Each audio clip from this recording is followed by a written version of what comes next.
Okay, this is Math Links 9, section 8.1 on solving one-step equations. We're going to start at question 4,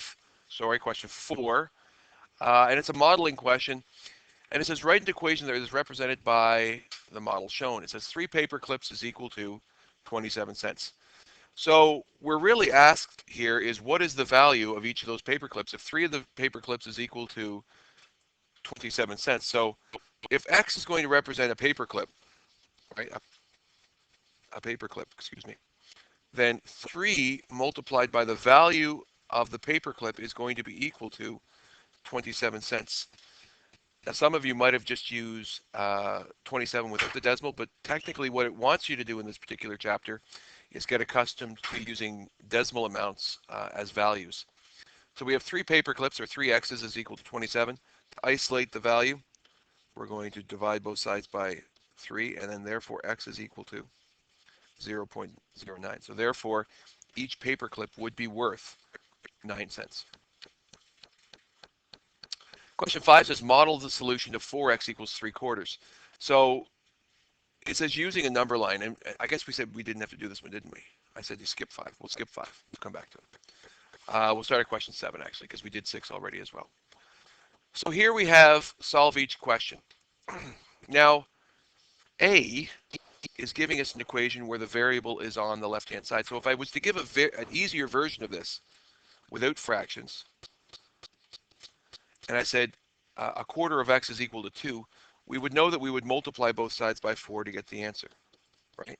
And we would get x isolated, and we'd have 8 as the answer. The only difference between these two is that we have a fractional value. So here we're going to multiply both sides by 4 first. I'm going to write the question down. So I'm going to have multiply both sides by 4. And by doing that, you end up getting just x. But over here, if I take the 3/4 and multiply it by 4, I'm going to consider that 4 to be 4 over 1. And you can do one of two things. Multiply the numerators to get 12, multiply the denominators to get 4, and then reduce it down to finally 3. And you get x equals 3. Alternatively, you could, of course, have cross-reduced it.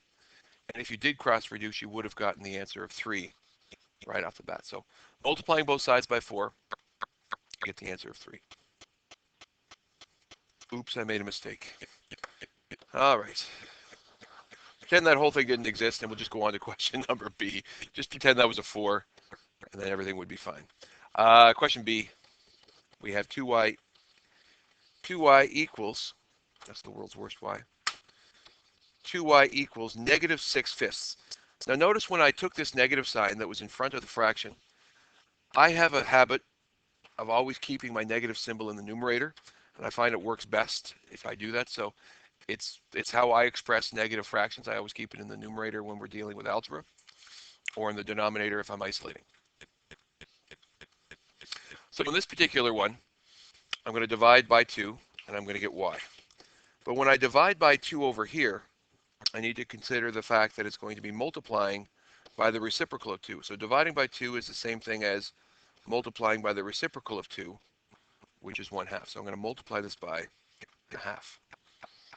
And when I do so, I first look to see if I can cross-reduce. Is there any opportunity for cross-reduction? Yes, there is. The negative 6 over 2, both can be divided by 2. I can divide both by 2 to give me negative 3 over 1 instead of negative 6 over 2. That's the lowest terms for negative 6 over 2. And once I do that, I multiply my numerators. Negative 3 times 1 is negative 3. 5 times 1 is 5. So therefore, my answer is y is equal to negative 3/5. For question C, we have negative 7/6 is equal to, now this here is a coefficient of negative 4/3 n. So I know that whatever coefficient I have, if I divide by that coefficient, so for example, think of an easier question. If it was 4 equals 2x, I would divide both sides by whatever the coefficient is to get rid of it. So that idea, that basic premise, also occurs here. I'm going to divide by negative 4/3 to get rid of the multiplying by 4/3. Now pay attention. I have to divide this side by negative 4/3 as well, but the order in which I place my terms is important. I have to keep my negative 7/6 here, and I have to divide it by negative 4/3. I can't switch them.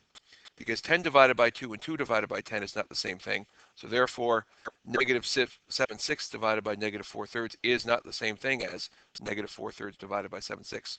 So I'm dividing both sides by negative 4/3. I'm going to keep the first fraction and change the multiplication by the reciprocal. Check to see if you can cross reduce.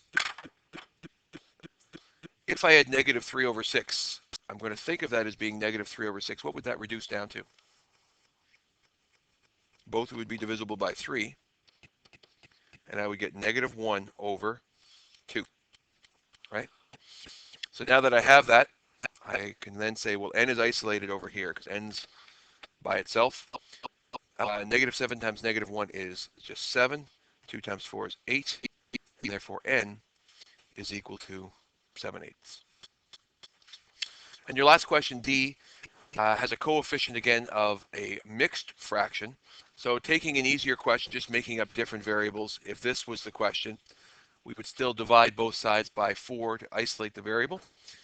So the same thing would be true, except I'm going to divide both sides by 2 2/3 to get rid of the multiply by 2 2/3. And I'm going to divide this by 2 2/3. So on this side, because I've done the opposite operation, I've isolated the variable. Here I have to divide these two fractions. I'm going to change them both into improper.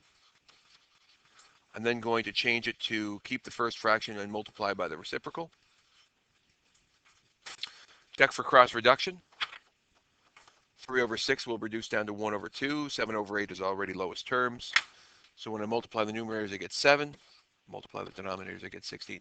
If you didn't, you get 21 over 48, which some might assume is lowest terms, but it's not, because both are divisible by 3 to give you 7/16.